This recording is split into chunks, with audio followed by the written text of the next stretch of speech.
This is Kneeling Aztecs position. So for Kneeling Aztecs position, you're going to need a wall and you're going to be kneeling facing the wall.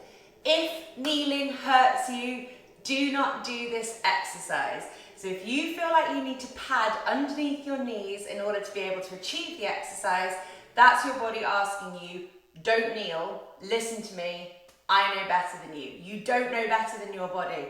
So if your knees are complaining in a kneeling position, this is not the exercise for you. There are other things that you can do instead. So we are going to be in this type of position, a forearms distance away from the wall. So I'm keeping my elbows tucked into my side, and this is what I look like from the front. So my hands are really active.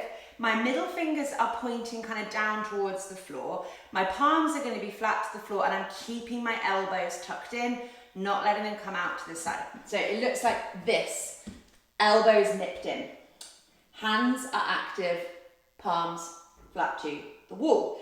Forearms parallel to the floor. They're not too low, they're not too high. We've got 90 degrees at the elbows, 90 degrees at the wrists, hands pointing downwards.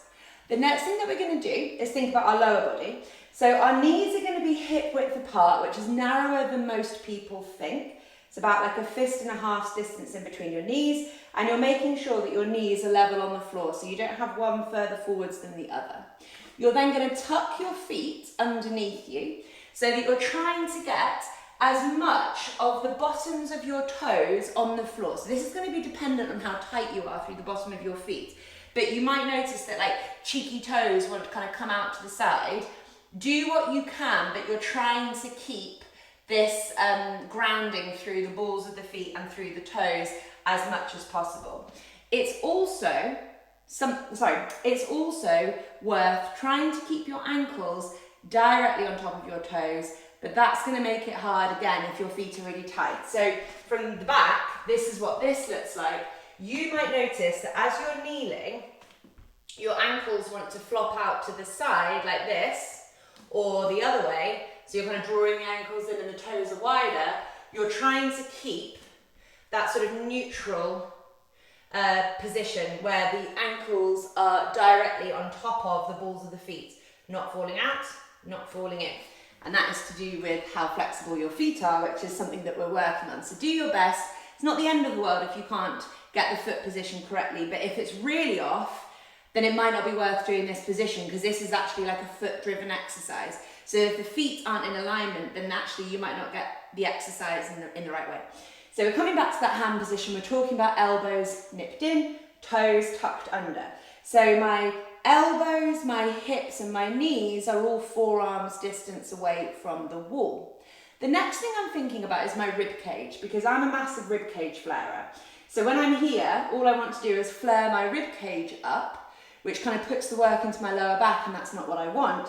So I'm drawing my rib cage in like this. So you can see how I've kind of lengthened my back a little bit. I'm not flaring it up so much. The rib cage tucks in, and what I'm doing is I'm going to push forwards through my feet. So the big toe joints and the balls of the feet sort of push me forwards like this movement, and at the same time I'm pushing backwards through my hands like this.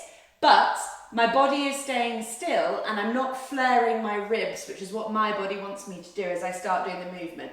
So my rib cage stays down. Between my shoulders and my knees, I sort of stay still, but when you push back with your hands, you are going to notice that your upper arms move backwards relative to the rib cage, and you do get a little bit of movement through the shoulder blades.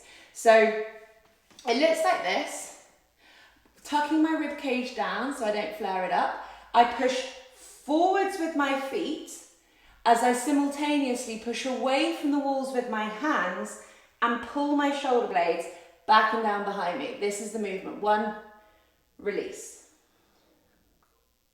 2, release. And actually, I feel like my hips are too far back relative to my knees. So I'm going to just shift my knees back a bit more so that I'm getting more hip extension. My knees were hanging out here. Sorry, my hips were hanging out here, keeping that little bit of a bend at the hips.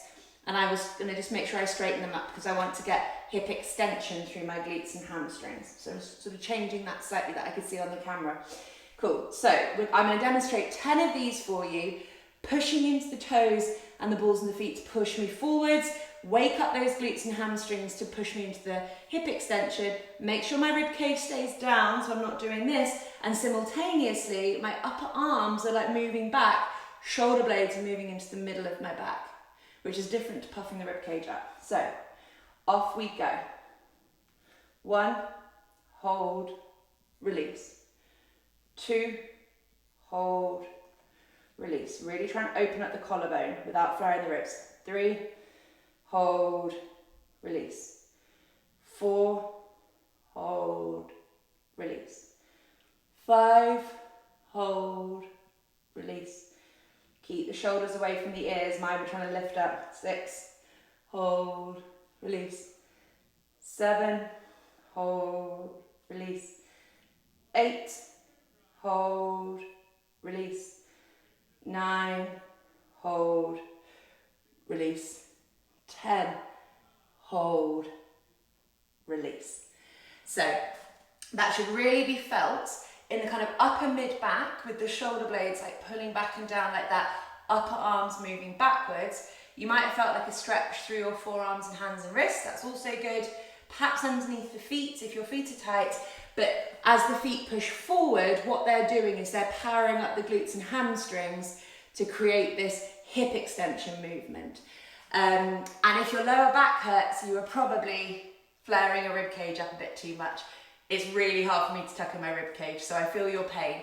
It shouldn't feel like pain as you're doing it though, so it shouldn't be, ouch, my back hurt, ouch, my knees hurt. It should feel, oof, I can feel my shoulder blades working hard, moving and stabilizing, and I can feel my kind of glutes and hamstrings working hard too. Maybe a little bit of quads actually too, in terms of just keeping you in that kneeling position, but it should really be the backs of the pelvis and the hips and the backs of the shoulders that you're feeling the most.